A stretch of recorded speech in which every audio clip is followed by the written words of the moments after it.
What's up guys, Houndish here, and today we're jumping in with a handful of Destiny 2 updates. And Bungie continue to be pretty vocal responding to feedback about the game and providing updates and changes, and today they talk a little bit more about Onslaught. But additionally, they talk about power changes in the final shape, and they clarify additional power levels we'll be able to earn that we can't do right now, as well as how that will affect some of the content in the game. Then we're going to talk about the rollout of content in the next couple of weeks, future Pantheon stuff, the Brave title, 0 Hour, and the PvP map pack. And Bungie provides some pretty cool call-out maps for the new real estate coming next week. So we've got all of that and a handful of other items to talk about today. As always, I hope you find the video useful, and if you do, a rating below very much helps us out on the channel, but now let's get into it. The first thing today, and Bungie talk about Onslaught, specifically some updates to ADU batteries, and they say this week we made some changes to the way that batteries work in Onslaught, and while looking to fix a bug where batteries could heal defenses, we decided to keep the healing with a few balance tweaks. And so they've buffed the healing factor and made healing consume the battery, but they say this is a great example of the community discovering something that was unintended but fun, and our team looking for a way to lean in rather than just fixing the bug.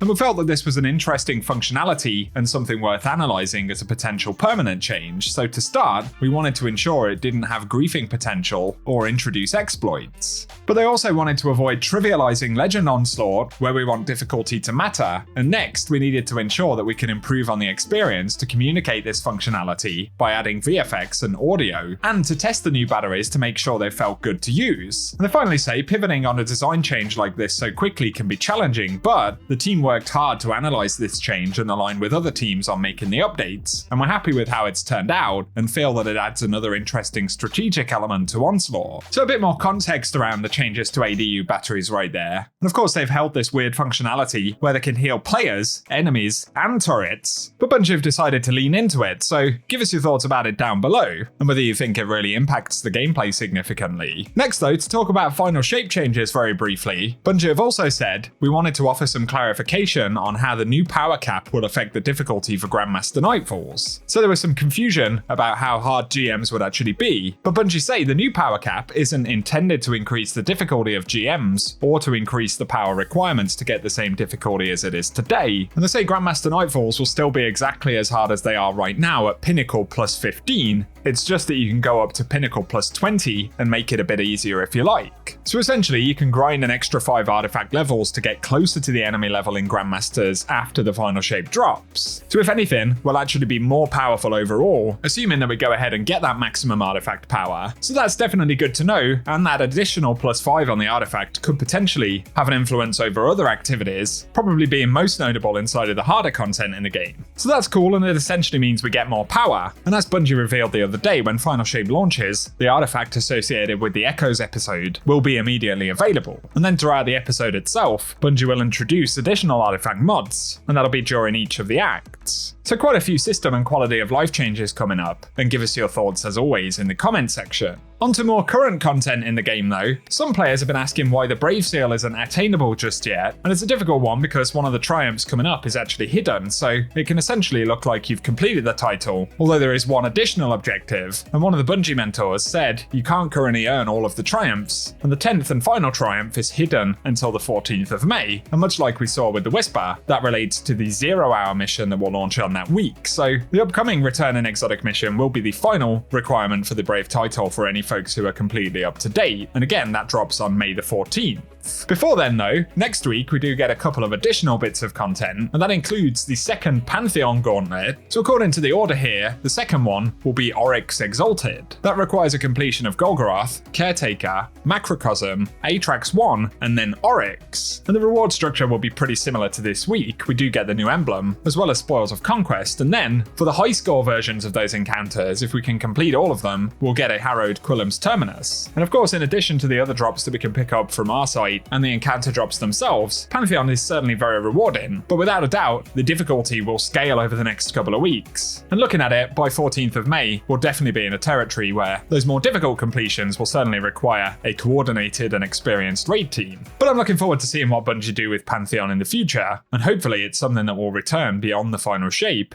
Maybe even as a seasonal event that gets updated or something like that. Let us know if you'd like to see that. But a last quick thing here, the PvP map pack will be dropping next week on the 7th of May, and Destiny the Game on Twitter did share the callouts for Cirrus Plaza, Dissonance, and Eventide Labs with these new PvP maps, which were created by Relic. So these are really cool. You can see each of them in more detail on the screen right there. I'll also link Bungie's post down below if you want to take a better look and start memorizing them. Otherwise, Bungie did provide some gameplay back in one of the reveals for Into the Light. So by next week, as well as a bunch of brave weapons, we'll have some new spaces to actually play on in the Crucible after a considerable period of time. So that's something to look forward to, and let us know your thoughts on it down below.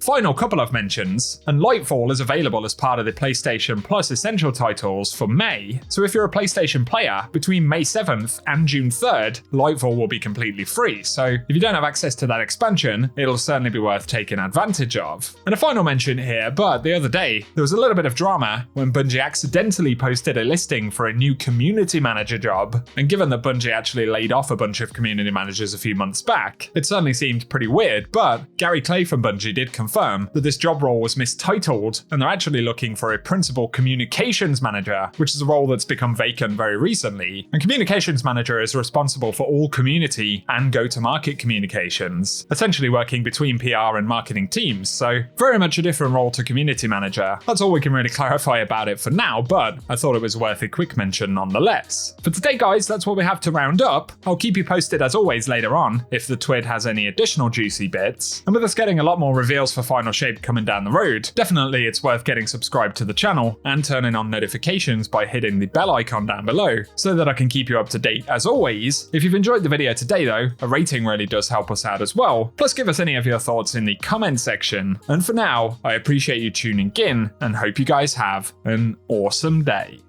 We also have sort of this the sightline in the middle, which will be pretty fun. It's definitely going to be a race to for each player or each team to kind of get to this spot and lock down this sort of portal here to ensure that you can push into this space and kind of control the middle. But as you can see, there's lots of ways for players to come in and flank. So if you're holding this space, you'll really not want to be here for too long unless you've got the support to do it. There's this area down here, which is where a lot of objectives spawn, and there's some special ammo down here. But then there's also this place over here where the heavy ammo spawns, and players will oftentimes just pop up here to do a quick check and maybe like try to get a cheeky kill on somebody who's maybe running from cover to cover, but you can't hang out here for very long because you've got so many different angles at which you can get shot from. But that's kind of like that balance of what I was talking about before. Like we want to provide that, but we want to make sure that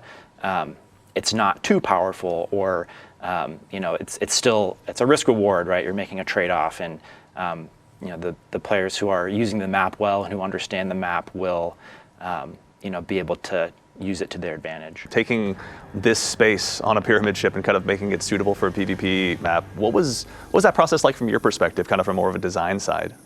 Yeah, it's again a process of back and forth. We start with mass out, and mass out is the simplest and cleanest a map will ever be. And from there we start developing the spatial character of the map. And one of the things we like to ask ourselves is, what is this place?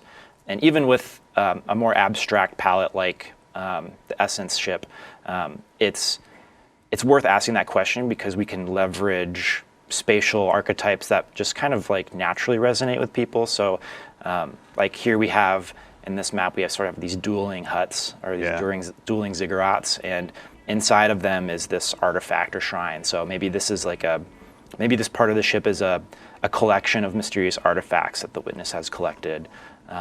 And so we lean on those things to give a little bit of rhyme and reason to a space that otherwise is completely abstract. And that is also really useful for us in terms of we can make any kind of space we want. Like, we're not limited by architectural constraints.